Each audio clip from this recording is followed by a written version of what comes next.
Ya, selamat malam, selamat pagi, selamat apa saja ya. Teman-teman, apakah Allah memperbolehkan manusia membuat patung? Katakanlah itu dikatakan seniman ya, seniman, tapi seniman itu menghasilkan sebuah patung, lalu bolehkah hasil seniman itu atau patung tersebut bisa disembah atau menjadi alat peraga ataupun menjadi diposi ya. Nah, tentunya ketika dipertanyakan narasi itu ataupun argumen itu, maka orang-orang akan khususnya teman-teman kita akan lari kepada ayat Alkitab terkait larangan itu dari Keluaran 20. Keluaran 20 ayat 4 sampai 5. Di sini jelas ya. Jangan membuat patung bagimu ya, jangan membuat bagimu patung yang menyerupai apapun yang ada di langit di atas. Nah, ini sudah jelas ya. Pertama di sini ayat 4, jangan membuat bagimu patung. Ya, jangan membuat bagimu patung artinya kenapa Tuhan Allah membuat larangan jangan membuat patung? Tentunya Allah sudah tahu bahwa manusia itu sifatnya lama-lama nanti akan bergeser keimanannya. Nah, jangan membuat bagimu patung yang menyerupai apapun yang ada di atas langit atau yang ada di bumi, di bawah atau yang ada di bawah bumi. Jangan. Nah, setelah Allah memberikan perintah jangan membuat patung, lalu di ayat 5, kenapa Allah membuat larangan itu? Karena apa? Di ayat 5 jelas jawabannya, jangan sujud menyembah kepadanya atau beribadah kepadanya. Nah, ini sudah jelas ya. Ketika Tuhan Allah membuat larangan ini, jangan membuat bagimu patung, lalu engkau sujud menyembah kepadanya dan beribadah kepadanya. Ini memang Allah sudah tahu ya. Ketika Allah mendiktekan titah ini kepada Musa di Gunung Sinai, tapi rupa-rupanya bangsa Israel sudah melakukan ini. Musa belum turun dari Gunung Sinai, tapi bangsa Israel sudah melakukan dan melanggar perintah ini sebelum didiktekan kepada bangsa Israel. Dan Allah pun ketika membuat perintah ini, jangan sujud menyembah kepadanya. Ini sudah terjadi. Di mana kalau kita baca dalam dua raja-raja ya, dua raja-raja. Kita baca dulu dua raja-raja. Nih, dua raja 17 ya, ayat 41. Demikianlah bangsa-bangsa ini berbakti kepada Tuhan, tetapi dalam hati mereka beribadah juga kepada patung-patung mereka, baik anak-anak mereka maupun cucu cicit-cicit mereka, lakukan seperti yang telah dilakukan nenek moyang mereka sampai hari ini. Nih, jadi ini nubuatan ini teman-teman. Ya, ini nubuatan. Nih, sudah jelas ya. Ini sudah dinubuatkan. Jadi kenapa orang-orang masih menyembah patung hari ini?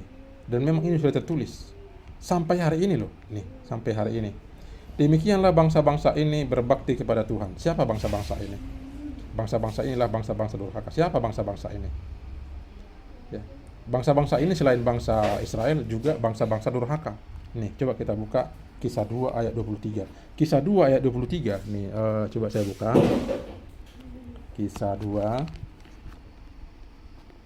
Ya, Kisah 2 siapa bangsa-bangsa ini teman-teman? Nah, Kisah 2 ayat 23. Nih. Kisah 23 ialah bangsa-bangsa durhaka, ya. Jadi bangsa-bangsa durhaka ini adalah bangsa-bangsa yang angin. Nih, bangsa-bangsa durhaka ini nih ayat 23. Nih. Ini bangsa-bangsa durhaka, bangsa-bangsa yang mereka itu berbakti dan beribadah kepada patung-patung mereka. Nah, jadi kembali ke Keluaran 20, Keluaran 20 tadi, mana tadi Keluaran 20? Keluaran 20, mana lagi tadi? Nah, ini kembali ke Keluaran 20 ini, ayat 4 tadi, ayat 5. Jangan sujud menyembah kepadanya dan beribadah kepadanya. Allah sudah memberikan instruksi lebih awal karena memang Allah itu Maha tahu. Ya, Allah itu Maha tahu. Ketika manusia tidak dilarang Allah untuk membuat patung. Ya. Allah tidak melarang manusia untuk membuat patung. Dan memang Kalau kita baca dalam Keluaran 25 ayat 18 sampai 21, bagaimana Allah menyuruh Musa dan beberapa bangsa dari bangsa-bangsa itu yang tenaga-tenaga ahli, yang ahli seniman, mereka membuat patung kerub. Ya, patung kerub itulah patung malaikat, itu bukan untuk disembah, ya. Itu adalah sebagai Allah berfirman atau Allah hadir. Jadi bagaimana mereka mengetahui Allah hadir ketika mereka datang menemui tabut perjanjian itu? Yaitu lewat firman-Nya. Allah berfirman. Setiap mereka menemui tabut perjanjian itu, Allah berfirman. Ya. Nah, kemudian dalam hal tersebut, dalam Keluaran 25 ayat 18 sampai 21, di mana Musa membuat tabut perjanjian yang disuruh oleh Allah, itu kuncinya adalah sebagai tempat apa? Coba kita baca ya. Keluaran 25. Apa maksud Allah membuat maksud Allah menyuruh Musa untuk membuat Keluaran yang 25? Kita buka Keluaran 25 ini. Ketika Allah menyuruh Musa untuk, dan haruslah kau buat 2 kerub emas, kau buatkanlah itu dari emas. Kenapa Allah menyuruh ini? Ketika Allah menyuruh ini bukan untuk disembah, bukan untuk dicium, bukan untuk sujud, tapi ini Allah sebagai ini sebagai petunjuk untuk mendirikan kemah suci mengenai persembahan khusus. Jadi ketika mereka hadir mempersembahkan korban-korban ini, dan korban itu ditaruh di atas tabut, maka Allah hadir, yaitu sebagai apa? Sebagai persembahan khusus, ya. Itu teman-temannya.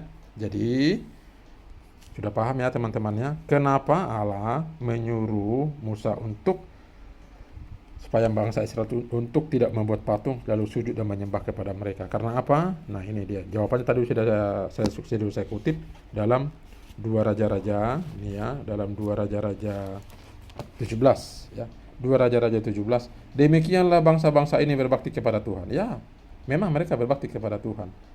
Nih, memang mereka beribadah kepada Tuhan, datang ke gereja kepada Tuhan. Tapi, nih ada tetapi dalam pada hari itu, katakanlah mereka pada hari Minggu, mereka beribadah juga kepada patung-patung mereka. Nih, mereka beribadah kepada Tuhan, tapi juga mereka beribadah kepada patung-patung mereka. Nih, baik anak-anak mereka, cicit-cicit mereka, ya. Jadi ini bahaya sekali teman-teman. Dan itu memang sudah ditentukan oleh Allah kepada mereka. Dan sampai hari ini. Dan apa yang terjadi? Coba kita baca dalam 2 Raja-Raja 18, ya. 2 Raja-Raja 18 ayat yang keempat. Nih, ayat keempat. Hizkia tahu bahwa bangsa Israel sudah mulai menduakan Tuhan. Mereka beribadah kepada Tuhan tapi juga beribadah kepada patung. Dan Raja Hizkia melihat ini tidak baik.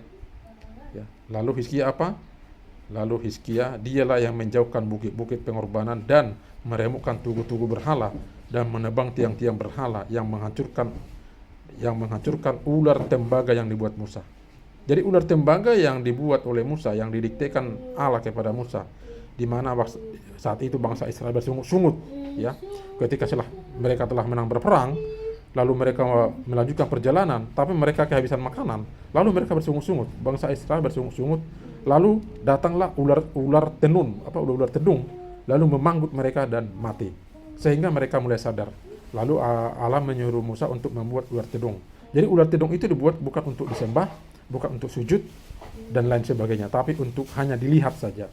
Jadi barang siapa melihat ular itu, mereka sembuh. Dan rupanya dari kitab Bilangan, ya, dari kitab Bilangan sampai kitab Raja-Raja, hampir berapa ratus tahun mereka mulai bergeser imannya.